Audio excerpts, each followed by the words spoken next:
ಬೆಳಗ್ಗೆ ರಾಜಧಾನಿ ಬೆಂಗಳೂರಲ್ಲಿ ಅವಾಂತರ ಸೃಷ್ಟಿಯಾಗಿದೆ. ಶಿವಾನಂದ ಸರ್ಕಲ್ ಅಂಡರ್ ಪಾಸ್ನಲ್ಲಿ ನೀರು ನಿಂತು ಪರದಾಟ ನಡೆಸಲಾಗಿದೆ. ಸಂಜೆ ವೇಳೆಗೆ ಸುರಿದ ಮಳೆಯಿಂದ ವಾಹನ ಸವಾರರು ಪರದಾಡಿದ್ದಾರೆ.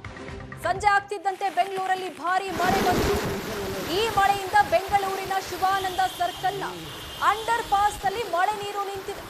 ಪ್ರತಿ ಬಾರಿ ಮಳೆ ಬಂದಾಗೂ ಇದೇ ಅವ್ಯವಸ್ಥೆ ಇಲ್ಲಿ.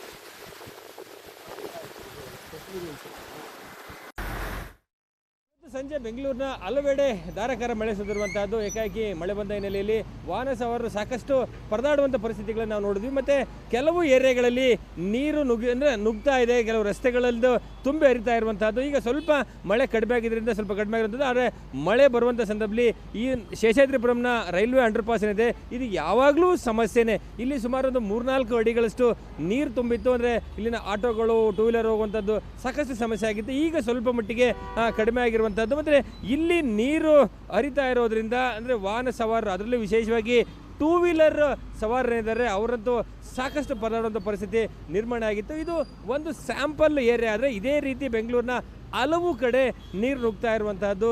ಸೊ ಇನ್ನೂ ವಾಹನ ಸವಾರರು ಅಂದರೆ ಮಳೆಯಲ್ಲೇ ಕೆಲವರು ಜರ್ಕಿನ್ಗಳು ಹಾಕ್ಕೊಂಡು ಹೋಗ್ತಾ ಇದ್ರೆ, ಇನ್ನು ಕೆಲವರು ಅಂದರೆ ಮಳೆಯಲ್ಲೇ ನೆಂದ್ಕೊಂಡೇ ಹೋಗ್ತಿದ್ದಾರೆ. ಅಂದರೆ ಇನ್ನೂ ಕೆಲವು ಕಡೆ ನಾವು ನೋಡ್ತಾ ಪಕ್ಕದಲ್ಲಿ ಚೇಂಬರ್ಗಳು ಕೂಡ ಏನೋ ಉಕ್ಕಿ ಹರಿತಾ ಇದೆ. ಸಾಮಾನ್ಯವಾಗಿ GBA ಅಥವಾ ಲೋಕಲ್ ಅಥಾರಿಟಿ ಏನಿದೆ ಇಂತಹ ಕೆಲಸಗಳನ್ನು ಬೇಸಿಗೆ ಸಂದರ್ಭದಲ್ಲಿ ಈ ರೀತಿ ಕಟ್ಟಿಕೊಳ್ಳದ ರೀತಿ ಅಥವಾ ಅನಾನುಕೂಲ ಆಗದ ರೀತಿ ಸಮಸ್ಯೆಗಳನ್ನು ಬಗೆಹರಿಸಬೇಕಾಗಿತ್ತು. ಆದರೆ ಎಲ್ಲೊಂದು ಕಡೆ ಈಗ ಸದ್ಯಕ್ಕೆ GBA ಈ ರೀತಿಯಾದಂಥ ಮುಂಜಾಗ್ರತಾ ಕ್ರಮಗಳನ್ನ ತೆಗೆದುಕೊಂಡಂತೆ ಕಾಣ್ತಾ ಇಲ್ಲ. ಮಳೆ ಬಂದರೆ ಸಾಕಷ್ಟು ಅನಾಹುತಗಳಾಗ್ತಾ ಇದೆ. ಜೊತೆಗೆ ಇನ್ನು ವಾಹನ ಸವಾರರಂತೂ ಈ ರೀತಿ ರಸ್ತೆಗೆ ನೀರು ತುಂಬಿ ಹರಿತಾ ಇರೋದ್ರಿಂದ ಓಡಾಟ ಕೂಡ ಕಷ್ಟ ಆಗ್ತಾ ಇರುವಂಥದ್ದು. ಸೊ ಇದೇ ರೀತಿ ಬೆಂಗಳೂರಿನ ಬೇರೆ ಬೇರೆ ಭಾಗದಲ್ಲಿ ಕೂಡ ನೀರು ಸಡನ್ನಾಗಿ ರಸ್ತೆಗೆ ನೀರು ಹರಿತಾ ಇರೋದ್ರಿಂದ ಸಾಕಷ್ಟು ಸಮಸ್ಯೆಗಳಾಗಿದೆ ಅನ್ನುವಂಥ ಮಾಹಿತಿಗಳು ಕೂಡ ಬರ್ತಾ ಇರುವಂಥದ್ದು. ಸೊ ಸದ್ಯಕ್ಕೆ ಇವತ್ತು ಯಾವುದೇ ರೀತಿಯಾದ ಅನಾಹುತಗಳಾಗಲಿ ಮರಗಳು ಧರೆಗುಳಿರುವಂಥ ವರದಿಗಳು ಆಗ್ತಾ ಇಲ್ಲ. ಆದರೆ ಸಾಕಷ್ಟು ನೀರು ರಸ್ತೆಗೆ ಹರಿತಾ ಇರೋದ್ರಿಂದ ವಾಹನ ಸವಾರರು, ಅದರಲ್ಲಿ ವಿಶೇಷವಾಗಿ ಆಟೋ ಜೊತೆಗೆ ಟೂ ವೀಲರ್ ಸವಾರರು ಸಾಕಷ್ಟು ಪರದಾಡುವಂಥ ಪರಿಸ್ಥಿತಿ ನಿರ್ಮಾಣ ಆಗಿರುವಂಥದ್ದು.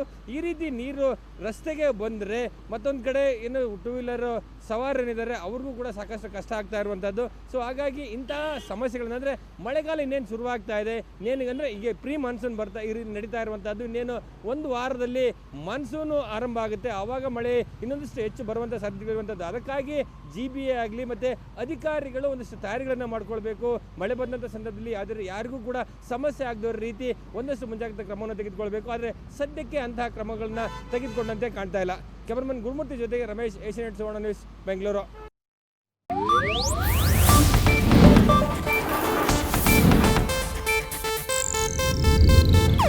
ಇದು ಏಷ್ಯಾನೆಟ್ ನ್ಯೂಸ್ ನೆಟ್ವರ್ಕ್ ಪ್ರಸ್ತುತಿ.